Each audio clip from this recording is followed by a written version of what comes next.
इतिहास के विद्यार्थियों, हमारे आज के इस एक्सप्लेनर में आपका स्वागत है। आज हम उस ऐतिहासिक घटनाक्रम का गहराई से विश्लेषण करने वाले हैं जहां मराठों ने एक समय की सर्वशक्तिमान मुगल महाशक्ति को पूरी तरह से दिवालिया और छिन्न-भिन्न कर दिया।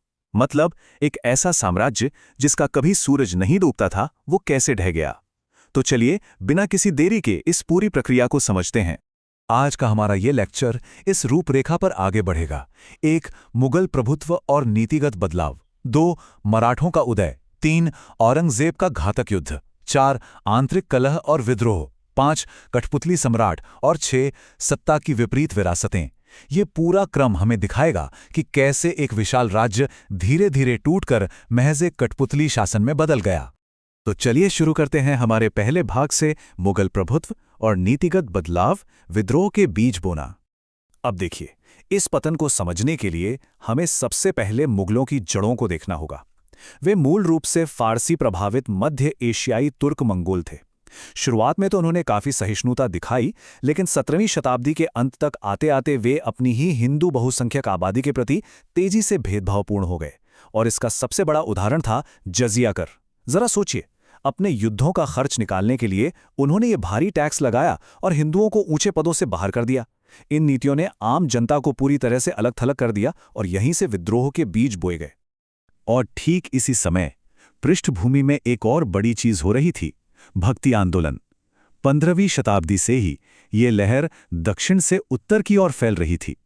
इसने न केवल धार्मिक चेतना को जगाया, बल्कि एक स्वतंत्र राष्ट्र की भावना को भी हवा दी।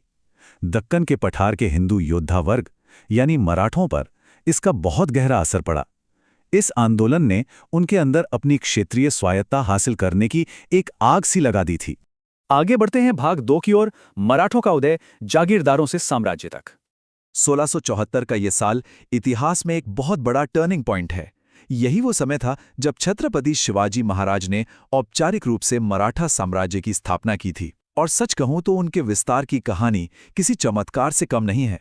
सिर्फ 4 किलों और 2000 सैनिकों से शुरुआत करके शिवाजी ने अपने जीवन भर के अथक छापामार युद्ध यानी गुरिल्ला स्ट्रैटेजी से मुगलों की नाक में दम कर दिया। अपने शासन के अंत तक उन्होंने एक छोटी सी जागीर को 300 पहाड़ी किलों और 1 लाख से अधिक सैनिकों वाली विशाल सैन्य मशीन में बदल दिया था। क्या गजब का ट्रांसफॉर्मेशन था ये।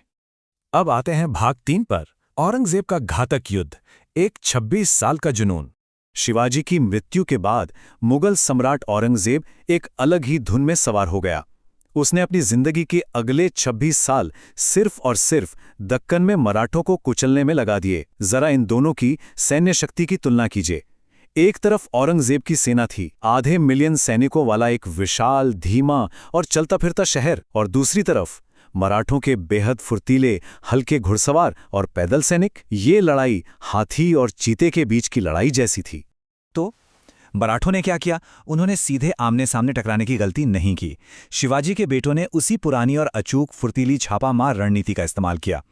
वे मुगलों की विशाल सेना पर घात लगाकर हमला करते और जैसे ही मुगल अगले किले की तरफ बढ़ते, मराठे पीछे छूट गए किलों को वापस छीन लेते। ये चूहे बिल्ली का खेल था जिसने मुगलों को बुरी तरह थका दिया और उनके खजाने को पूरी तरह से खाली कर दिया। लेकिन इस शाही अहंकार और जिद की कीमत क्या चुकानी पड़ी? ये आंकड़ा देखिए, 30 से 40 लाख। औरंगजेब के शासनकाल के अंत तक युद्ध से तबाह हुए इन इलाकों में सूखे, अकाल और महामारी ने लगभग 30 से 40 लाख लोगों की जान ले ली। ये सिर्फ एक नंबर नहीं है, ये बताता है कि इस विस्तारवादी जुनून की मानवीय कीमत कितनी खौफनाक थी। इस भयानक तबाही के बाद क्या हुआ? भाग 4, आंतरिक कलह और विद्रोह, साम्राज्य का विखंडन। 26 साल के इस लंबे युद्ध ने मुगलों की कमर तोड़कर रख दी थी। औरंगजेब की मौत के बाद तो जैसे अति विस्तारित मुगल साम्राज्य ताश के पत्तों की तरह ढहने लगा और सीधे आंतरिक विद्रोह में घिर गया। और मुगलों की एक शानदार भूल देखिए, उन्होंने सोचा कि मराठों में फूट डालने के लिए शिवाजी के पोते शाहू को जेल से छोड़ देते हैं। मुगलों को लगा इससे मराठे आपस में लड़ मरेंगे, लेकिन पासा बिल्कुल उल्टा पड़ गया। शाहू न केवल उस गृह युद्ध को जीत गया, बल्कि वो इतना करिश्माई नेता निकला कि उसने मराठा साम्राज्य को पहले से भी कहीं ज्यादा मजबूत कर दिया। और मुगल, वो अपने ही घर की आग बुझाने में इतने व्यस्त थे कि इस मौके का कोई फायदा नहीं उठा पाए। भाग 5, कठपुतली सम्राट, दिल्ली का पतन।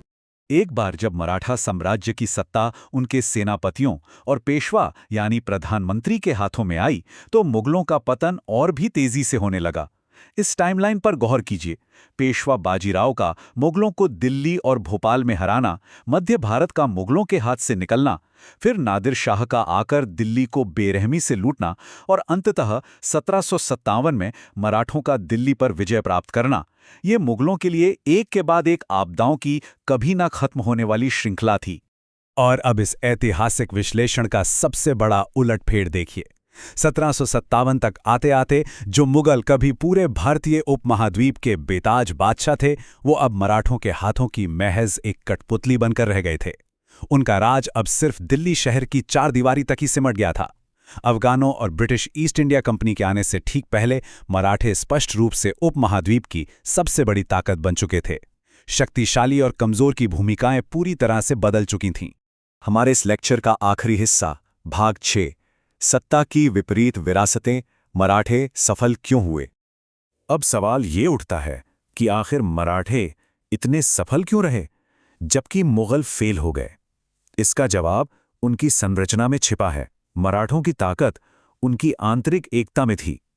वे सामाजिक गतिशीलता, योग्यता और धार्मिक सहिष्णुता में विश्वास करते थे। ये नीतियां बाद के मुगल सम्राटों की उन भेदभावपूर्ण और कठोर नीतियों के बिल्कुल विपरीत थीं, जिन्होंने उनके खुद के साम्राज्य की जड़ें खोखली कर दी थीं। ये कोटेशन देखिए, ये पूरी कहानी बयां कर देता है। मराठों ने उस दौर में जाति व्यवस्था को काफी हद तक दरकिनार कर दिया था। उनके लिए सबसे जरूरी चीज थी योग्यता। उन्होंने ये सुनिश्चित किया कि उनकी सेनाओं का नेतृत्व समाज के किसी भी वर्ग से आने वाला सबसे काबिल इंसान ही करे, चाहे वो किसी किसान या चरवाहे का बेटा ही क्यों ना हो। यही उनकी सफलता का सबसे बड़ा रहस्य था। तो इस एक्सप्लेनर को खत्म करते हुए जरा इस गहरे सवाल पर विचार कीजिए। मुगलों और मराठों का ये इतिहास हमें सिखाता है कि कोई भी साम्राज्य सिर्फ अपने आकार या पुरानी विरासत के दम पर नहीं टिक सकता। जब आपकी नीतियां आपके ही लोगों को बेगाना कर दें और व्यवस्था हद से ज्यादा फैल जाए, तो एक दिन पतन निश्चित है। एक फुर्तीला, एकजुट और योग्य नेतृत्व किसी भी कठोर महाशक्ति को धूल चटा सकता है। इतिहास के इन पन्नों को हमारे साथ पलटने और इस लेक्चर में शामिल होने के लिए आपका बहुत बहुत धन्यवाद।